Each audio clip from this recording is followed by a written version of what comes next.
네, 여러분 안녕하십니까? 디자인 싱킹 13주차 수업을 시작하겠습니다. 이제 우리 지난주에 디자인 싱킹 5단계 테스트의 사례에 대해서 알아보았습니다. 이제 이번 주에는 계속해서 디자인 싱킹 프로세스 중에서 테스트 단계에 대해서 조금 더 심화적인 부분을 알아보도록 하겠습니다. 테스트 프로젝트를 진행을 하면서 여러분들이 각각 수행하고 있는 프로젝트를 고려하면서 알아보시기를 바라겠습니다. 먼저 이번 시간에는 디자인 싱킹의 프로젝트의 다양한 방법론에 대해서 정리 및 요약을 해보고자 합니다. 디자인 싱킹은 우리가 수업 시간 내내 이렇게 강조를 하고 있습니다만은 먼저 HCI라고 해서 Human Computer Interaction, 우리가 생각하고 있는 것을 또 컴퓨터와 서로 소통하면서 또 정보를 저장하고 기록하고 갱신하는 이런 HCI, 그런 개념이 있고, 또 한 가지는 User Centered Design, UCD라고 해서 사용자 중심의 테스트를 하는 것이 필요하다는 것을 관점으로 두고 설명을 할 필요가 있겠습니다. 디자인 싱킹 프로세스에서 제품을 테스트하기 위하여 테스트 및 솔루션을 구축을 하게 됩니다. 이때 솔루션이라고 한다면 단순히 어떤 문제, 요구되는 주어지는 문제에 대한 해결책이라기보다는 그걸 종합적으로 개념을 수립을 하고 또 분석을 하고 또 결과를 제시하는 이런 효과적인 방법론, 이렇게 개념으로 보시면 되겠습니다. 그래서 단순한 해결책 이상의 구조라든지 또 시스템을 이해하는 것을 솔루션이다, 이렇게 이해할 수 있겠습니다.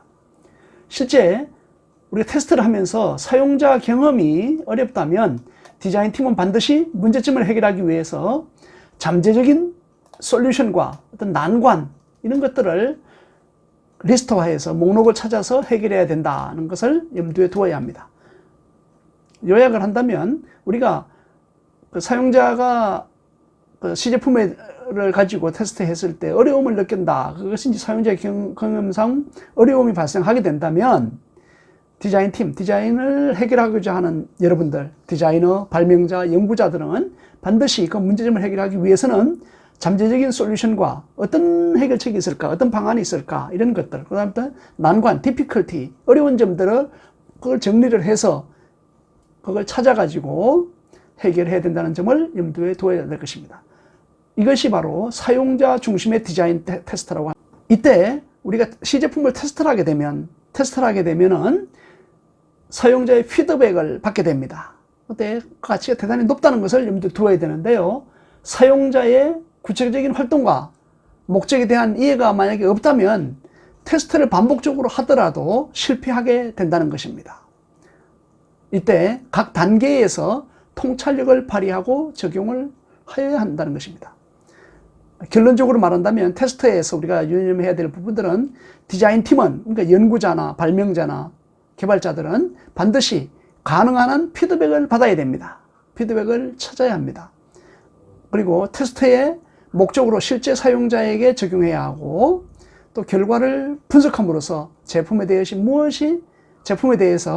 무엇이 맞는 것, 소비자 요구하는 것인지 또는 무엇이 틀린가를 분석해야 할 것입니다. 자, 테스트에서 유의해야 할 점들을 살펴보겠습니다. 테스트는 반복적인 특징이 있죠.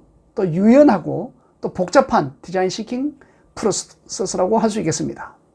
우리가 수업 시간에서 계속 강조하고 짚어본 점이었습니다만은 디자인 싱킹은 선형적인 프로세스가 아니고 비선형적이라는 것이죠. 이것은 뭔가 하면 우리가 5단계를 구성을 하고 있죠. 디자인 싱킹에서. 이것이 처음에 이제 emphasis, 공감하기, 두 번째 define, 정의하기, 세 번째 ideate, 구상하기, 발상하기, 그리고 네 번째가 prototype, 시제품 만들기, 다섯 번째가 테스트인데, 그림에서 우리가 교재에서 강의 안에서 참고하듯이 반드시 이게 순서적으로 가야 된다는 것이 아닙니다. 공감하기가 했는데 공감하기를 통해서 문제를 정의하는 것을 할 수가 있습니다. 이렇게 순서로 진행할 수가 있고, 그다음에 문제 정의한 다음에 거기에 대한 ideation, ideate, 아이디어 발상하기가 나갈 수가 있습니다. 그리고 그 이후에 아이디어 발상에 따라서 시제품을 다양하게 만들어 볼 수 있겠죠. 이때 중요한 것은 시제품을 하나만 만들었으면 되는 것이 아니라는 것입니다. 여러 개를 만들어 가지고 사람들이 어떻게 느끼는지, 사용자들이 어떤 반응을 하는지를 반드시 봐야 됩니다. 그래서 시제품을 만든 다음 그 결과로부터 다시 아이디에이션, 재발상을 한다든지 이런 과정들을 꼭 알아봐야 된다는 것입니다. 시제품을 만든 다음에 새로운 아이디어에 대한 스파크, 충격을 또 받을 수가 있습니다. 시제품을 만들었는데 생각하는 것 같이 만들어 보니까 영 물건이 이상하게 보일 수도 있는 거죠. 의도한 바와 같이 나오지 않는 경우가 대부분입니다. 반드시 복수계의 시제품을 만들어야 되고 거기로부터 아이디에이션을 것이 중요합니다. 그 다음 테스트를 하게 되는데, 테스트를 하게 되면 다음에 바로 이렇게 그 사용자의 경험으로부터, 사용자의 시도부터 다시 공감하기로 들어가서 이렇게 할 수도 있겠습니다만은 그 다음 단계 정리하기로 갈 수 있습니다. 테스트를 한 다음에 테스트는 통찰력, 그죠? 문제를 재해석하고 재정의하는 통찰력을 얻을 수 있는 것입니다. 그래서 테스트한 이후에 디파인으로 다시 복귀할 수도 있습니다.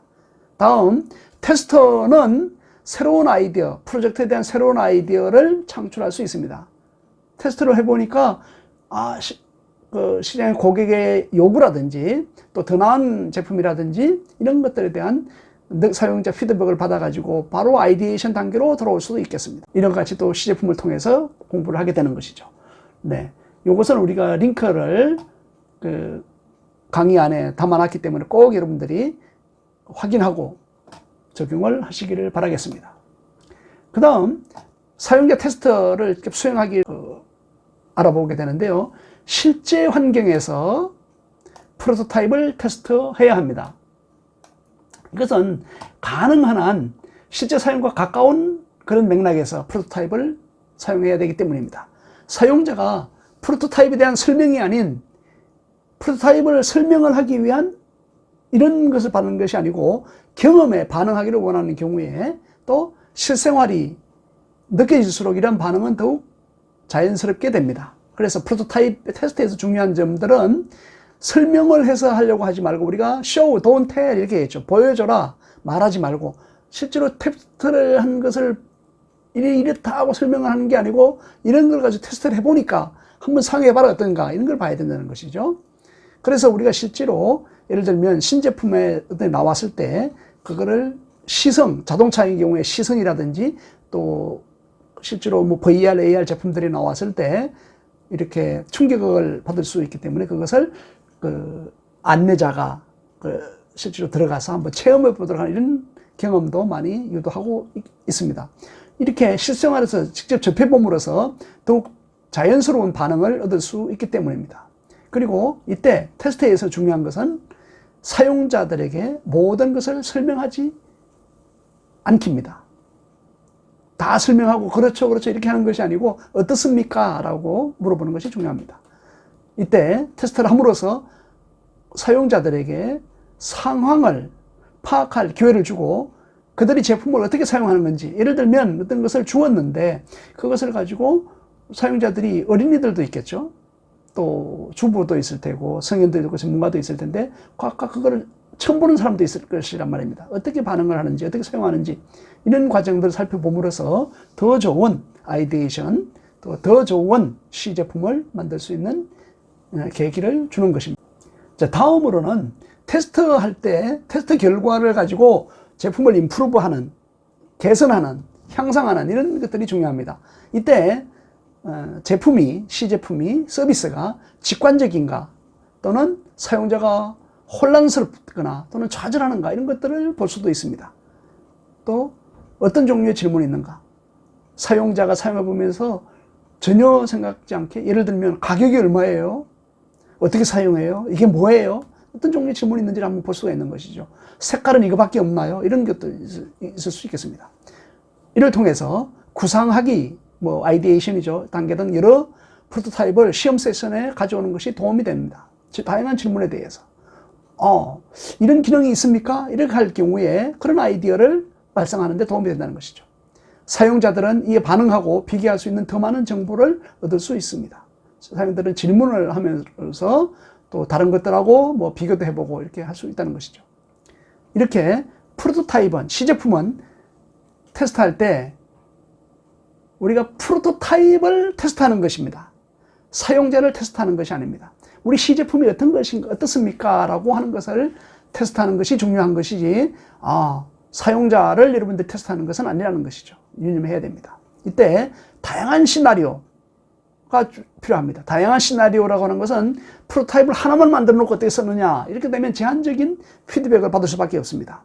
자기가 생각하는 이러한 삼한 여러 가지를 내놓고 거기에 대해서 다양한 사용자의 경험, 피드백을 받는 것이 중요합니다. 다양한 경험을 통하여서 사용자와 더 잘 소통할 수 있고, 또 그 결과로 시제품과 또 어떤 환경, 어디서 사용해야 되는지, 어느 조건에서 해야 되는지, 이런 환경뿐만 아니라 문제의 해결책을 찾는 데 도움이 될 것입니다.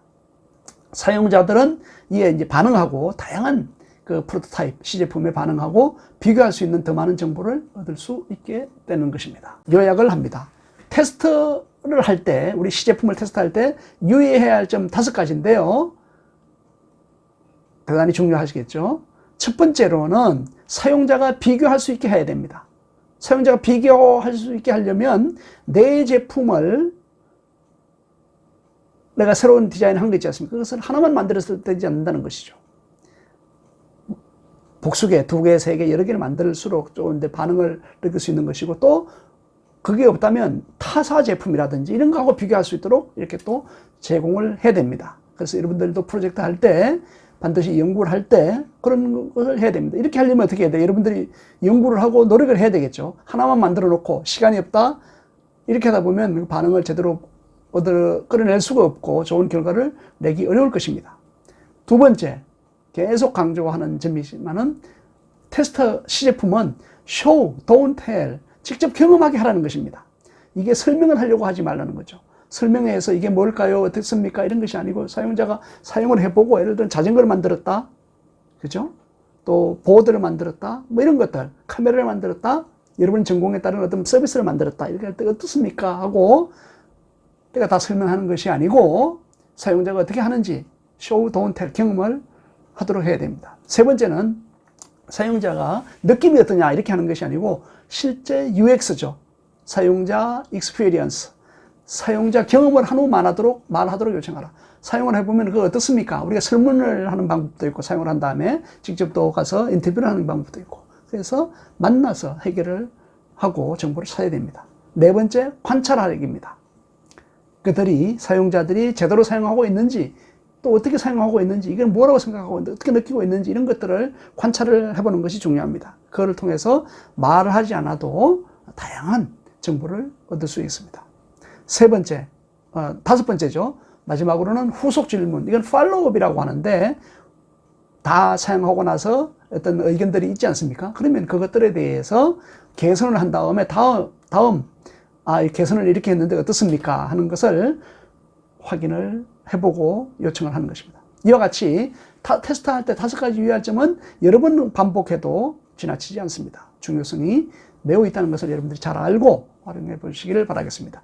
테스트 계획 시 5가지 유의할 점에 대해서 여러분들이 알고 설명할 수 있어야 됩니다. 또 그것을 여러분의 프로젝트에 적용할 수 있어야 좋은 결과를, 훌륭한 산출물을 만들어낼 수 있게 될 것입니다. 피드백이 긍정적인 점이 있다면 대단히 좋겠죠. 바람직한. 그러면 반드시 그럴까요? 부정적인 피드백이 나올 수가 있지 않습니까? 그런데 부정적인 피드백이 왜 내가 이렇게 고생을 했는데 그거밖에 못하느냐, 제정신이냐, 뭐 이렇게까지 얘기를 한다면 고객은, 사용자는 떠나가 버리게 된 것입니다. 여러분의 고객은 여러분 자신일 수도 있고, 교수님일 수도 있고, 또 여러분이 어떤 아이디어를 냈을 때 그걸 평가하는 심사관일 수도 있습니다. 심사원일 수도 있습니다. 그럴 때 부정적인 피드백을 기반한 학습과 개선이 필요하다는 것을 여러분들이 유념해야 됩니다.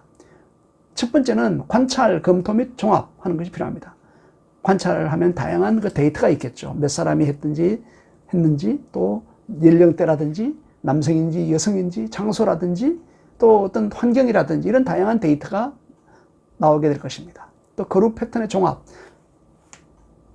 할 수 있습니다. 다양한 그룹의 어떤 패턴을 보이고 있는지. 그래서 이번 프로젝트에서도 결과물을, 최종 산출물을 보면서 우리가 1차로 1학기 때 중간고사 때 해봤습니다만은 이번 2차에 여러분들이 그 좋은 결과를 낼 수 있는지를 다시 한번 결과로 보도록 할 것입니다. 그 점은 교수님이 엄격하게 교수가 평가를 하게 될 것입니다. 프로토타입은 여러분의 원래 가설을 다듬고, 그러죠?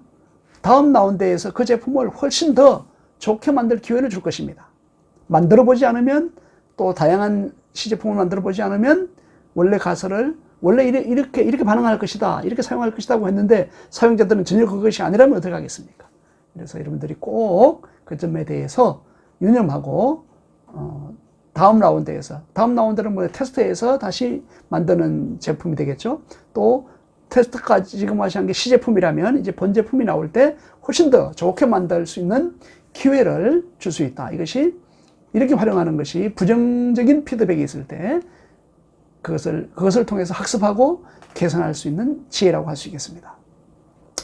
요 영어로 소개를 하고 있습니다만은 if you are not prepared to be wrong, 잘못될 것이라고, 잘못된 결과를 낼 것이라고 라는 그런 준비를 하지 않으면 you will never come up with anything original. 처음부터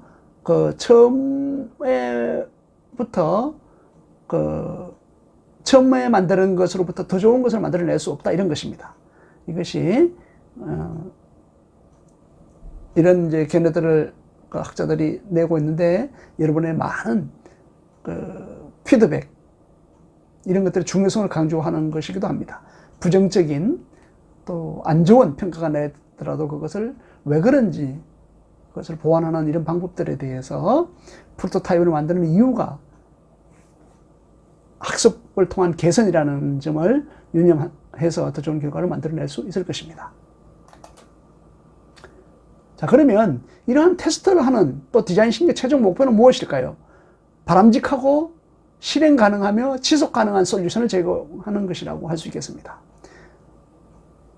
강의 안에도 표시를 하고 있습니다만은 최종 목표는 desirable, 정말 소망한, 바람직한, 내가 보기에도 그렇고 소비자가, 사용자가 보기에도 바람직하고, 또 feasible, 이것은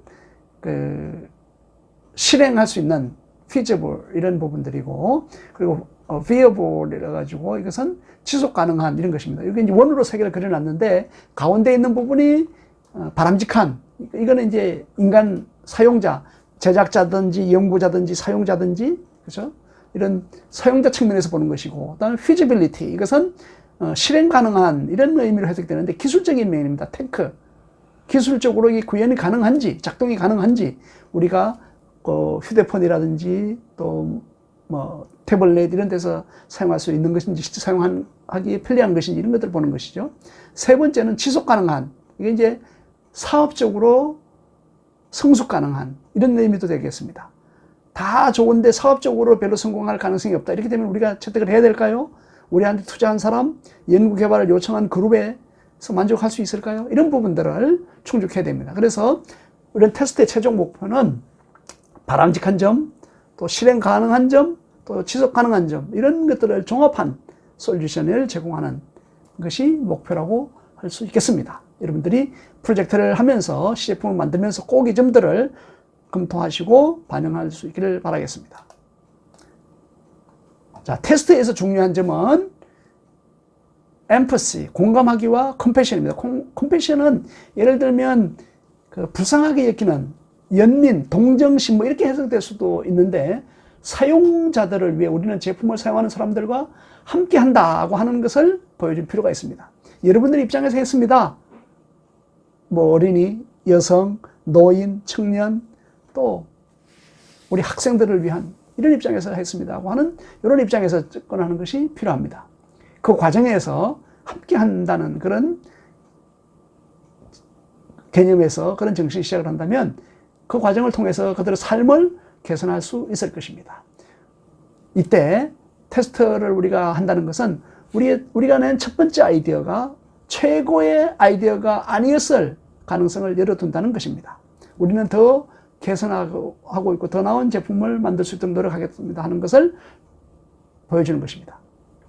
이때 반복적인 접근법을 취하고 프로토타입을 테스트하면서 사용자로부터, 사용자 경험으로부터 통찰력을 얻게 됩니다. 이를 통해서 개선함으로써 더 나은 제품을 얻게 되는 것이겠습니다. 공감하기와 동정, 연민인데 디자이너로서, 연구자로서, 발명자로서 우리는 우리의 제품이, 우리가 제공하는 서비스가, 우리의 연구 결과물이, 우리의 숙제가 어떻게 형태를 갖추는지, 또 사용자들이 어떻게 그것을 경험하는지, 그리고 그들의 사용의 결과에 실질적인 영향을 미치게 된다는 것입니다. 테스트를 통해서, 또 디자인 싱킹을 통해서 여러분의 아이디어가 세상에 내놓을 수 있는 자랑스러운 제품으로 태어날 수 있도록 새로운 제품을 디자인할 수 있는 기회를 잡기를 바라겠습니다.